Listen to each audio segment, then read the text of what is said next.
Hey everyone, Brendan Steiner here. Thanks so much for joining me. In order to remember one of Proto-Punk's greatest frontmen, David Johansen of the New York Dolls. Unfortunately, he has passed away on February 28th of 2025 at the age of 75. So previously on February 14th, during one of my episodes of Music News Roundup, I was talking about David Johansen having revealed that back in 2020, he was diagnosed with stage 4 cancer and a brain tumor, and he had chosen to keep it private. But unfortunately, with that diagnosis, there is no coming back from that. And his passing was only in a matter of time, but I don't think a lot of people really knew just how quick that would be.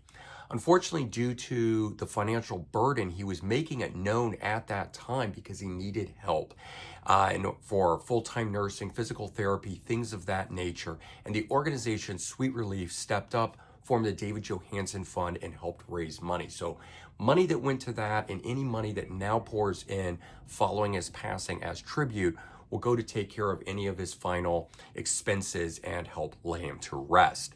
But David Johansen, who was born in New York City, and with that accent that he had, I mean, it was absolutely classic New York City accent.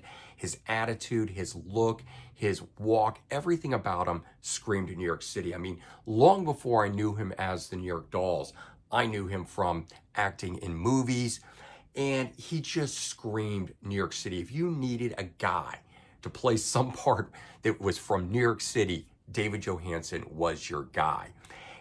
But going back, to 1971, when he forms the New York Dolls, they were at the epicenter, the beginning of all of that stuff, the roots that had been laid by Iggy and the Stooges, the MC5, bands like that. And then with the New York Dolls coming around, it was really a burgeoning scene of this, but yet punk had not happened, right? Punk did not explode until the mid to late 70s. And they were really at the forefront of this, and that's why I'm referring to them as a proto-punk band. But even at that time, they were not critics' darlings. They did not have huge success. They released 2 studio albums at that time, the self-titled 1973 album, which has since grown in immense stature. This album here is now considered to be one of the great rock albums. It appears on top 100 lists all the time. It's considered to be one of the all-time classic albums. Whether you're talking about punk or you're talking about rock, this album often appears on those lists. One that doesn't appear on it too often is actually their follow-up, Too Much Too Soon, but I think is an absolutely great album. I actually even like it a little bit more, I think, than the debut, even though the debut has all the classic stuff on it. And they were part of that underground scene at that time. As I said, it wasn't a commercial success for them for what they were doing. They didn't explode and have lots of success. That would come later in the sense of accolades, right?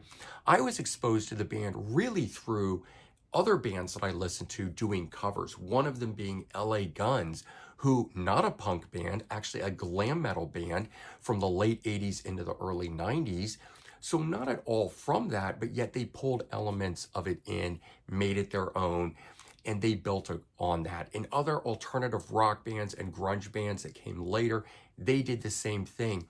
And you can find that all over the place. That was actually my first experience with the band, was other bands paying tribute, doing covers. And with that sort of stuff, the build up of all of that, even though they would disband in 76, eventually they were convinced to come back and to reform and perform live by the Smiths Morrissey, of all people, to get him, for him to be able to get the band to do this. It was such a cool thing, being almost 30 years on, because this is 2004, and if they broke up in 76, so 28 years on, coming back and actually getting the love and the accolades and everything that they were due, I think, back originally getting it at that time. And no, I don't think that they ever really made the money and stuff that they should have made. But as I said, the love, the accolades, and finally seeing their albums talked about in the same breath with other great rock and punk albums, I think was a wonderful thing. What was interesting is that even though they only put out 2 albums originally, they would continue on and put out 3 more. And the first one that they put out, I absolutely love this title, One Day It Will Please Us to Remember Even This, in 2006. And that title has always stuck with me, that when they came back and they did that, was it going to live up to the original stuff? And we could debate that all day. We're not here for that. But personally, I loved the second era of the New York Dolls. It was my era of the New York Dolls. Those of you that grew up with them first time around, wonderful. And I love that stuff. But I got to live through this part of it. And I was really appreciative of that and having that opportunity, not because of who they were, but because I actually legitimately enjoyed the music that they were putting out. They also put out the second album, 'Cause I Says So, in 2009, and another great album title. They always had such good ones. Dancing Backwards in High Heels, from 2011, a really prophetic album title, again, if there ever was one for the band. But unfortunately, even with those 3 albums, like the first time when they broke up in 76, they disbanded in 2016. So a lot of interesting tie-in dates with all of this sort of stuff.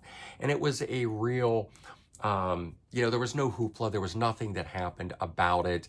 Guitar player at the time, Earl Slick, known for having played with David Bowie, simply announced that the band was no more and was breaking up. And then, of course, with the unfortunate passing of founding member and guitarist Sylvain in 2021, David Johansen said there was no chance of the band continuing on, and he 100% laid it to rest at that point.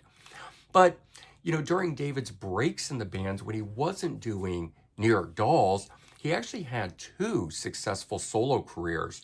First one being under his own name, going out as David Johansen and essentially doing more stuff that sounds like the New York Dolls. And one of my favorite solo albums that he did was Here Comes the Night in 1981. I've always enjoyed this album. It's a personal fave of mine. The sound of it, the production on it. Again, I think it just succinctly caught who he is as a performer, as a musician, but also his personality. And that part I really enjoyed.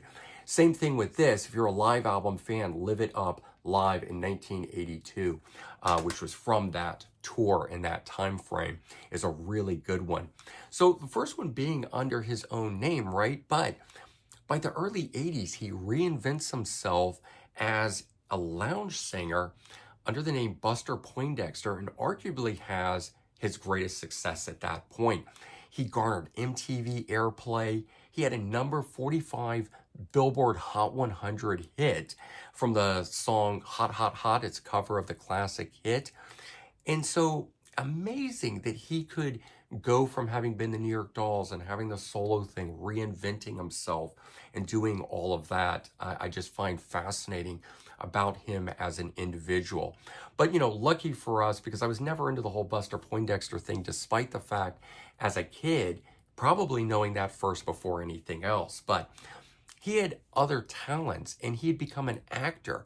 And that was another way I was first experienced to him, because he appeared in a number of movies and TV shows in the 80s that continued into the 90s and the early 2000s, where he appeared on an episode of Miami Vice in 1985.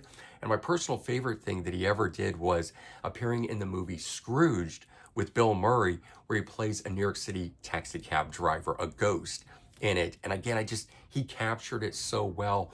And it's funny because, again, long before I knew who he was, that scene stuck out in my head. Free Jack with Emilio Estevez in 1992, and Oz, an HBO drama show that was from the early 2000s.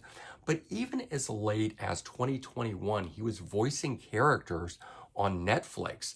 So just keeping active, always doing something. He had a lot of projects going on. If he wasn't recording or having a band, because outside of these different things, he had another project called the Harry Smiths. And so he had a lot of different, sort of irons and different fires. He played in multiple different styles, but he also guested on a lot of people's albums. And that was always interesting to see where he would turn up and how he would adjust his performance for those things. So it really proved that in the end, David Johansen was much more than just a punk rocker.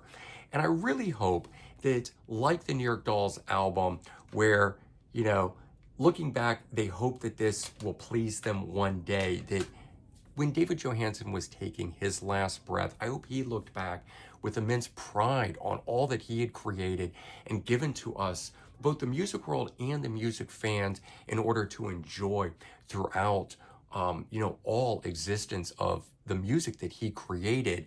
I think his talents are truly going to be missed. Rest in peace, David Johansen. You will be missed, but not forgotten.